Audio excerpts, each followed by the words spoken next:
খাবে মুড়ি মাখা? খাস না মুড়ি? হ্যাঁ, তোমাকে তো আমি খেতে দিয়েছি। খেতে দেওয়ার পরে তারপর আমি এখন রান্না করবো। তো দুপুরবেলা এদিকে এসো, শোনো, এদিকে এসো, এসো আমার কাছে আসো। আমি দুপুরে এখন রান্না করবো, তো তাই সকালবেলায় এখন কি খাবো তাই একটু মুড়ি মেখে নিয়েছি। কি দিয়ে বলো তো? পেঁয়াজ দিয়ে, শসা দিয়ে, চানাচুর, কাঁচা লঙ্কা, সরিষার তেল, আর তুমি খাবে? ইস, আমার মনে হয় এই শসাটা তিতো, জানিস তো বন্ধু? ভালো টেস্টি হয়েছে। ওই একটু খাবে নাকি? না। আমার করে খেয়ে দেখো একটুখানি।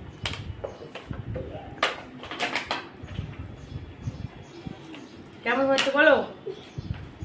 মা খাচ্ছে, ছুটার মতো দৌড়ে এসেছে দুধ।